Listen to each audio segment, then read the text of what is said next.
Internal auditors exist to serve their organisation. So an internal auditor can't be successful if the organisation in the end is not successful. Risk management has got much the same feel about it, that it's about generating successful organisations. And for many years, internal auditors have regarded risk assessments as a part of the way they do business. Control systems are a part of the risk management process. So internal auditors are intimately involved with risk management in the organisation itself. Now, what 31,000 will do for us all, I think, is give us the same language to speak about risk as our risk management colleagues and our management colleagues have used for some time.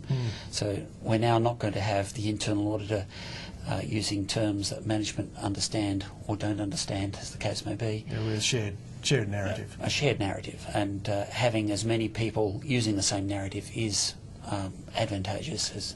Indeed. And look, the ASX Corporate Governance Council in Australia has set out a requirement that organisations need to be on top of material risks. So as opposed to just minutiae, which they need to do as well, but the real material matters.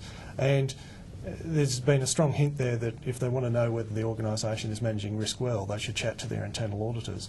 Would you like to comment about the internal auditor's evolving role of giving assurance over the adequacy of risk management generally? It is an evolving role. Once upon a time, we tended to focus on the controls. We have now decided over some years that concentrating simply on things in rotation is not going to work, that we need to focus our work on where it matters. Now, clearly, asking the question about what matters is fairly much the same as saying, where are the risks in my organisation? So having the internal auditor looking at what matters in the organisation and then going the next step further and synthesising a view about the organisation out of all that work is clearly important to the risk managers and managers of an organisation. Top management need to know whether the organisation is working okay and where the organisation might be vulnerable. And I get the impression from looking at the standard that if anyone wanted a sense of whether their risk management framework is operating well and actually designed well and those kind of things, then looking at the 31,000 framework is a great place to start. It certainly is. It's got a number of things which are stated as being essential for good risk management or a good risk management framework. For example, the commitment of the organisation to doing it. It's not simply good enough for the top management to say we're going to put risk management into every process unless they're doing it at the board level or at the top executive committee level themselves.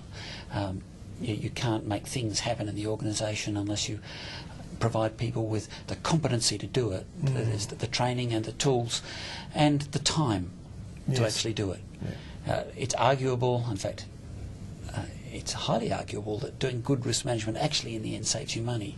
But as with any investment, you do have to invest.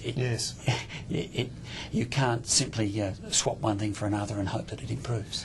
It's interesting, in a lot of the corporate collapses and corporate scandals, what we found was there was a good news culture, so that good news flowed and bad news didn't, or bad news was massaged as it went up the line to the point where the board and senior management wasn't getting good information flow. It strikes me that good risk management is about creating a culture where it's okay and safe to talk about these things and that information flows. And so that's one of the success factors. Where does risk management fall down in your experience in terms of getting it right? I think my experience tells me that risk management often falls down at the point that I emphasised earlier, which is that senior management aren't truly committed to it. It's seen as a bolt-on to the organisation. That it's a good idea, so we will do it. Or maybe we've been told we've got to do it, so we will do it. And unless the top management are fully engaged and committed to it, then they can't expect more junior management or even line officers to be fully engaged and committed in the organisation. And your comment too about the good news culture or the bad news culture, I think that's important. That's actually part of where the internal auditor comes into the mix. Yeah, to help that. It's been said that the measure of how healthy an organisation is how long it takes for bad news to get from the bottom of the organisation to the point at which something can be done about it. Mm. Yeah, it's a really good litmus test. And I guess the other thing is having a really good understanding of what's possible in terms of risk, because risks are quite often the things you hadn't necessarily thought of. Because the things you thought of you're managing intuitively, but having that broad environmental scanning, so that establishing the context is really key. And also understanding the context changes all the time. Yeah. The only constant is change, and therefore it's not a one-off exercise. It's, as we said before, it's a way of life. It is a way of life, and it involves thinking about the things that you might be dependent on, not just the things that you think can go wrong. Mm. Also involves thinking about the things that might go wrong for other people and you need to react to as well. Mm. If you think about the financial crisis, that was a little bit like a house of cards falling over, with a failure in one organisation leading to a failure in another organisation. And not being very close to the detail, I can't make an authoritative comment on it, but I do feel that some of this might reflect organisations not actually recognising how dependent they are upon other organisations. Mm. Yeah, indeed.